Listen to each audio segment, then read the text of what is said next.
Hi guys, it's great to see you today. What have you been up to this week? I've started reading a book and I can't put it down. It's a real page-turner. It's called Cloud Atlas and was written by David Mitchell. Probably you've heard of it. It was adapted into a Hollywood movie a couple of years ago.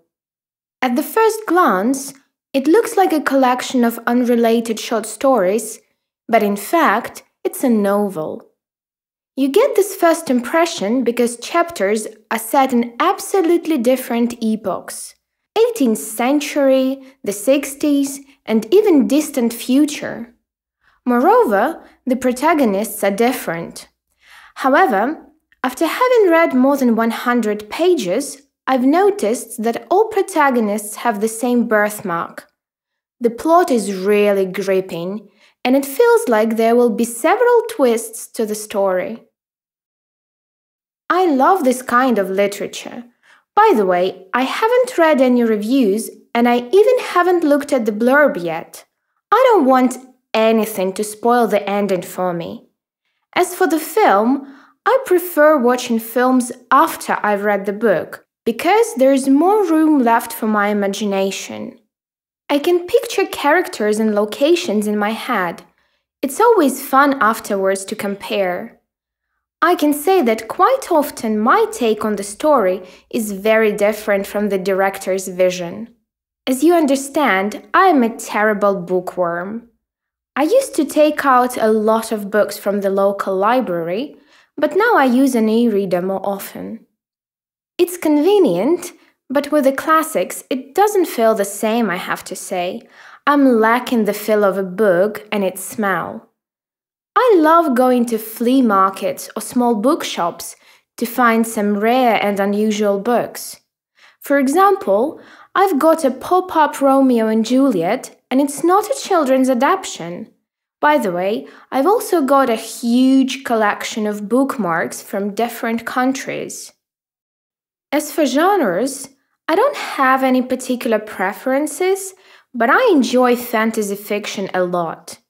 I even reread children's fairy tales from time to time. Some of them turn out to be unexpectedly good.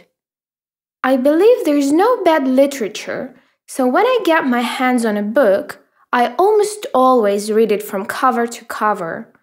Although I have to say, with contemporary writers, it happens sometimes that the storyline is too predictable or that the book is poorly written in terms of language. So yeah, there are some books on my list which I think are absolutely unreadable. Anyway, there are so many books to choose from that sometimes I find it impossible to make up my mind about what to read next. Luckily, last year I came across a list of novels that come highly recommended by the BBC, so I started a reading challenge with some of my friends. Now we compete to see who will finish the list first.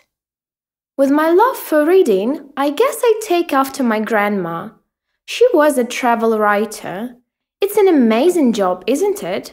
She traveled around Western Europe and wrote a series of travel books about her trips. I read all of them. They're quite good, believe me. The series even had several editions before it went out of print.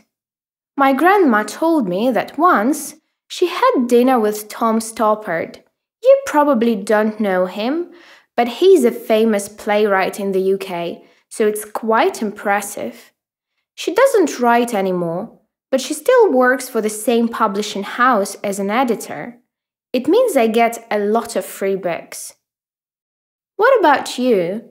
What is the last book you've read? Do you have your favorite quote? Share your answers with us in the chat.